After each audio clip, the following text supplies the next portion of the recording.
غضب للحق یہ نام رکھا ہے انہوں نے اس آپریشن کا. یہ میں صحافیوں کے لیے کہہ رہا ہوں, وہ ہمارے بھائی منصور علی خان صاحب بھی ان کو بھی لکھا ہوا دیتے ہیں, وہ لکھا ہوا بھی بیچارے اردو پڑھتے ہوئے بعض اوقات اتنی بڑی غلطی کرتے ہیں, تو ان کے لیے اسپیشلی اور باقی لوگوں کے لیے بھی یہ غضب للحق ہے, غضب الحق نہیں ہے, غضب للحق. اسی طریقے سے فتنہ الخوارج یا فتنہ خوارج عربی میں ہوگا تو الفتنۃ الخوارج, فتنۃ الخوارج بھی بول سکتے ہیں اردو میں. بڑے بڑے صحافیوں کا نام لے کر مرزا نے لفظی غلطی نکالی ہے کہ یہ لفظ غضب الحق نہیں بلکہ غضب للحق ہے. اگر یہی کام کوئی مولوی کرتا تو مرزے کا اس پر تبصرہ کیا ہوتا وہ بھی آپ سن لیں.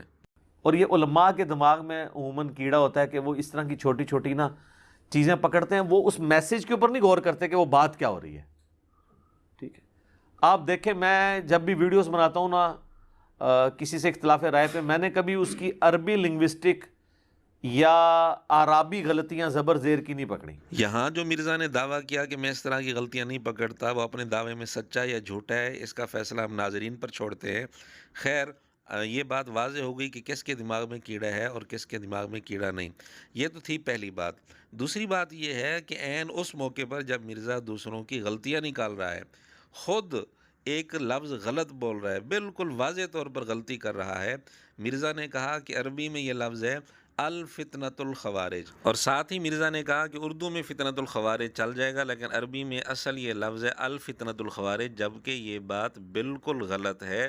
عربی میں فتنۃ الخوارج ہی لفظ ہے, الفتنۃ الخوارج عربی میں کسی بھی لحاظ سے یہ لفظ درست نہیں بنتا. اب غلطی صحافیوں سے بھی ہوئی اور مرزا سے بھی ہوئی, لیکن دونوں میں دو بڑے فرق ہیں. ایک فرق یہ ہے کہ ان سے غلطی ہوئی بولتے ہوئے بعض اوقات لفظ زبان سے غلط نکل جاتا ہے, بعض دفعہ انسان کی توجہ نہیں ہوتی, جبکہ مرزا سے یہ غلطی بولتے ہوئے نہیں ہوئی بلکہ مرزا تحقیق پیش کر رہا ہے باقاعدہ, اور اس طرح کی غلطی یہ بڑی غلطی شمار ہوتی ہے اس غلطی کے مقابلے میں. بلکہ مرزا نے یہ غلطی کی ہے علمی پوائنٹ نمبر 10 کا عنوان دے کر.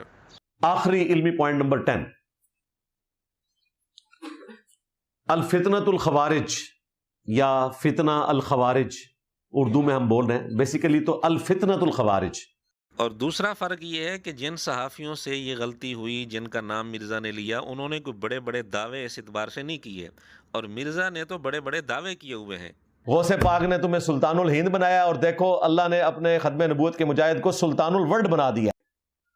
پھر سلطان الورلڈ نو بھی مننا جائے, میں نبی سا ہے ہی کوئی نہیں. تو مرزا کئی ویڈیوز میں یہ دعویٰ کر چکے ہیں کہ میں سلطان الورلڈ ہوں. ہاں میں یہ کہتا ہوں کہ اس دور میں اگر امام مسلم کا کوئی جانشین دیکھنا ہے تو ہمیں دیکھ لیں.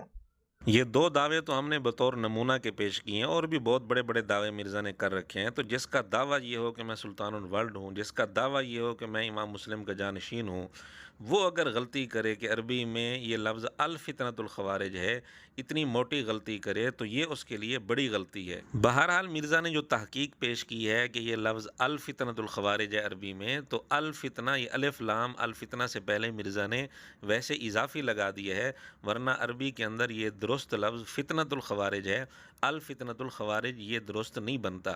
اور کسی لفظ پر غلط طریقے سے الف لام لگا دینا بلا وجہ غلط طریقے سے, یہ کوئی پہلی دفعہ نہیں ہوا, مرزا نے پہلے بھی یہ حرکت کئی دفعہ کی ہوئی ہے. یہ سب کے سب کہتے ہیں رواہ البخاری رواہ المسلم. اور میں تو سعودی عرب کا چینل سن رہا ہوتا ہوں نا, تو جب وہ اذان کے وقفے اور اذان و نماز وقفے کے دوران جب حدیثیں چلتی ہیں نا, رواہ البخاری رواہ المسلم, رواہ البخاری رواہ المسلم, اذان اور نماز میں جب وقفہ ہوتا ہے نا تو حدیثیں چل رہی ہوتی ہیں, حدیث بیان کر کے اینڈ پہ کہتا ہے رواہ البخاری رواہ المسلم. رواہ المسلم یہ لفظ بالکل درست نہیں ہے, رواہ مسلم بغیر الف لام کے درست لفظ یہ ہے. تو جس کو امام مسلم کا نام عربی میں لینا نہیں آتا وہ دعویٰ کر رہا ہے کہ اس دور میں امام مسلم کا جانشین میں ہوں. یعنی متاخرین میں دیکھیں تو ابن حجر اسقلانی التہذیب التہذیب التقریب التہذیب اور فتح الباری انہوں نے صحیح بخاری کی شرح لکھی ہے. التہذیب التہذیب التقریب التہذیب یہ دونوں لفظ ہی مرزا نے غلط پڑھے ہیں, جبکہ کتابوں کے جو درست نام ہیں وہ ہیں تقریب التہذیب, تہذیب التہذیب. یعنی التہذیب التہذیب پہلے لفظ پر الف لام وہ بھی غلط لگایا ہے, اور التقریب التہذیب یہاں بھی پہلے لفظ پر الف لام غلط لگایا ہے. اور بعض دفعہ الف لام لگانا ضروری ہوتا ہے لیکن مرزا الف لام کھا جاتا ہے, الف لام پڑھتا ہی نہیں ہے. شاہ جی السلسلہ تو صحیحہ للبانی میں بھی ہے, البانی صاحب نے بھی اس کو صحیح کہا ہے. السلسلہ تو صحیحہ للبانی, اے مولوی ہستے میں بول رہے ہیں, السلسلۃ الصحیحہ للبانی میں. لیل بانی یہ لفظ کسی بھی طریقے سے درست نہیں بنتا، اس کو لیل البانی پڑھا جاتا ہے. خیر یہ تو الف لام کے لگانے یا نہ لگانے کے حوالے سے مرزا کی غلطیاں تھیں اور ہم نے ان کی طرف متوجہ کر دیا. اس کے علاوہ گرامر کے اعتبار سے مرزا کتنی غلطیاں کر چکے ہے، اور وہ بھی غلطیاں اس موقع پر جب مرزا تحقیق پیش کر رہا ہوتا ہے. اس پر ہم نے پہلے بھی کئی سارے کلپس بنائے ہوئے ہیں، وہ آپ دیکھ سکتے ہیں. اور مرزا نے جو لفظ بنایا سلطان الورلڈ، یہ بھی عربی اور انگریزی کا مکس اچار بنا دیا. انگریزی لفظ کے ساتھ الف لام لگا کر اس طرح اپنا لقب اس نے ایجاد کر لیا.